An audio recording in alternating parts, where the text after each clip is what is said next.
What's going on, guys? We're on the Crew 2 today, and in this video I will be talking about the Powerboat class, the best build and set you guys want to have on your boats. Now, I know a lot of you are probably like, well, you just need Nitro Chemist. Now, that is true in a lot of ways, but it also depends on what you have on your Nitro Chemist set that will make your boat that much more deadly. So, obviously, I do not have the best build on mine. I have Pure and Frenetic, which is kind of obvious. A lot of people are pretty much going for that on the Nitro Chemist sets, and that is good. Have a few ventilated parts on it as well, mainly because I don't want to spend $15 million trying to get the other parts where I want them, because sometimes RNG is really bad and it seems like you can't even get them.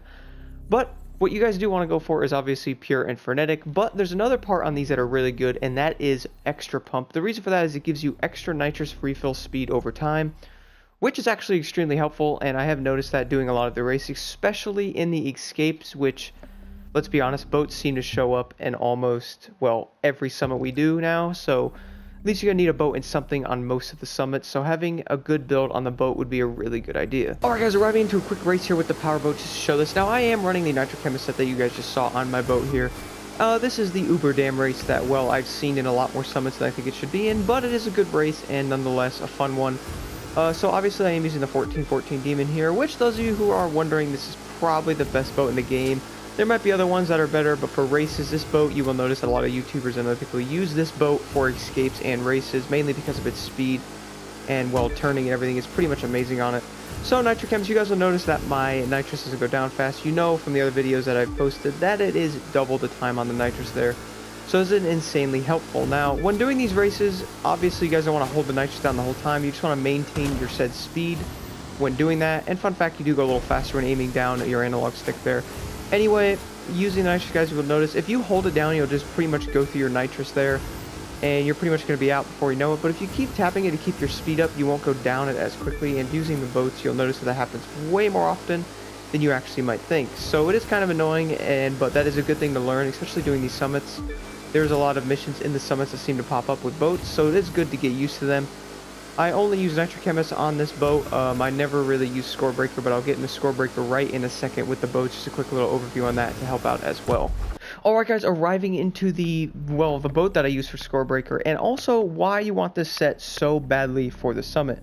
Now, I know a lot of people know that you're going to need Score Breaker to get the highest points possible in the skills, but it's actually honestly kind of insane having these sets on your vehicle. So I am using the V40 Vector here. This is the only boat I really use for the actual skills that are in the summits. When it comes to your Score Breaker, you really just want skilled on there. For me, I really don't use anything else. I just go for the skilled as high as you possibly can get it. Sometimes it depends on your RNG, how high you can get it. Obviously, go for the 10% on all of them. And like I said, that one set for the Rally Raid class did have 12% on a few of the parts.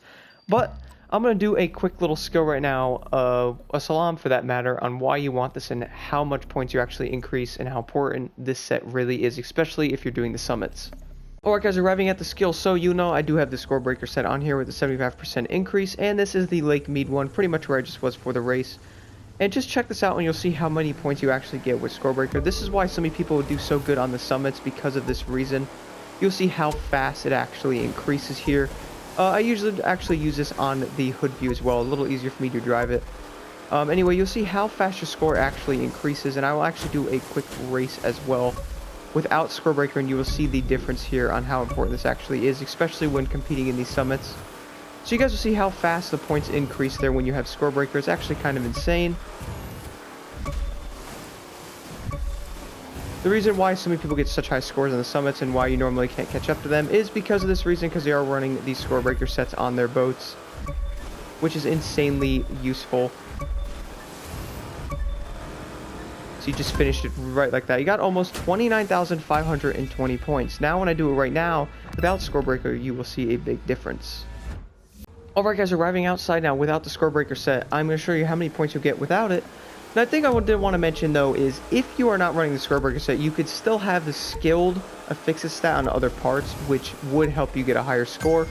Obviously not as much as the said Score Breaker set would do, but it would help a little bit. When it comes to the summits, obviously you want the most score and the highest score that you possibly get, and you're going to want the Score Breaker set for that. You will see the huge difference in points here without the Score Breaker set. It's actually kind of insane, guys. You will see pretty much where I'm at right now, and I do not have any skilled parts on this set. or these parts that I have on right now, but it would help a little bit, but not as much as you may think. You can still get a decent score, but when it comes to summit scores, it may mess you up a lot, and you're not gonna be able to keep up with other people in those areas, and that could be definitely pretty frustrating. You'll see here that I got a little over 11,000 points there without any skilled or any parts on this, just a regular gold parts on here. You will see such a big difference. Thank you guys so much for watching. I hope you found this helpful, and gotta get them score breaker parts. Hopefully the summits will have more sets like that soon.